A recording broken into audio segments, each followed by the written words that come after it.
Napakadali lang nitong lutuin at sobrang simple lang talaga ang paraan kung paano siya lutuin. Napakasarap pa. Gagawa tayo ng stir fry pork ribs. Magpainit na ako ng mantika sa kawali at i-pan fry ko na rin yung pork ribs. Antayin lang natin na mag-brown o mag-iba na ang kulay niya. Habang ginagawa ko yan mga kalasa, kung bago ka pa lang sa aking channel, welcome. At huwag kalimutan mag-subscribe at i-click ang bell button para sa mga notification. At kung dati ka pa, welcome back at i-follow mo na rin ako sa aking Facebook page Lasang Pilipina. Pagka ganito na yung kulay ng ating pork ribs na nag-brown na rin siya, itabi muna natin yan sa kawali at ilagay ko na yung bawang. Igisa ko na rin yung bawang at isunod ko na rin yung sibuyas. Ihalo lang hanggang sa maglabas ng aroma, isabay ko na rin yung pork ribs. Ituloy lang ang paghalo hanggang sa maganda na ang pagkasangkot siya o pagkagisa natin sa ating pork ribs. Okay na rin itong ating pork ribs. Timplahan ko na ng asin. Maglagay din ako ng paminta. At isunod ko na rin ilagay yung toyo. Maglagay na rin ako ng oyster sauce. Ihalo lang hanggang sa mag-reduce lang din yung toyo at oyster sauce.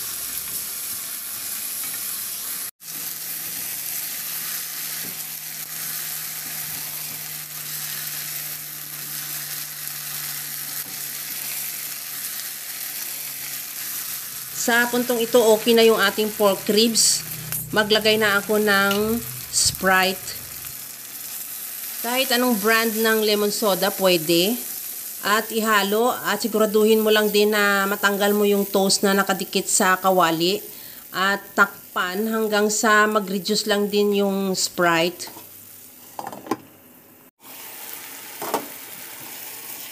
Sa puntong ito na nag-reduce na rin yung Sprite, ihalo lang ng bahagya at maglagay na tayo ng tubig.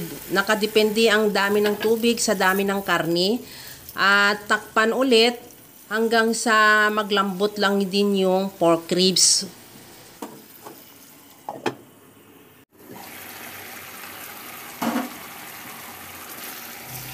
Okay na tong ating pork ribs. Malambot na rin siya at nag-reduce na rin yung sabaw.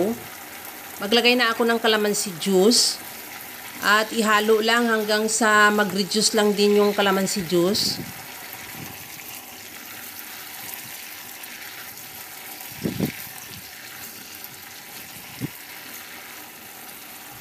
Maglagay na rin ako ng siling labuyo. Optional, kung ayaw mo ng medyo maanghang, pwede namang hindi ka maglagay. At kunting halo lang. Kung gusto mo ng medyo ma-sauce pa siya na kagaya nito, okay na yan, ready to serve na yan. Pero kung gusto mo ng medyo tuyo-tuyo siya, pwede po mo pa ituloy ang pagluto hanggang sa makuha mo lang yung gusto mong sauce. At ready to serve na yan. Kaya mga kalasa, kung nagustuhan mo yung ating video, please like na lang at pakishare na rin sa inyong mga friends. At kung bago ka pa lang sa aking channel, subscribe na at i-click mo na rin ang bell button para sa mga notification. Kaya mga kalasa, alam ko kayang-kaya mo tong gawin dahil sa sobrang simple at napakadali niya lang lutuin. Kagaya lang lagi sa sinasabi ko na wala namang hindi marunong magluto basta sa simpleng paraan lang. Hanggang sa muli mga kalasa, thank you for watching. Bye-bye!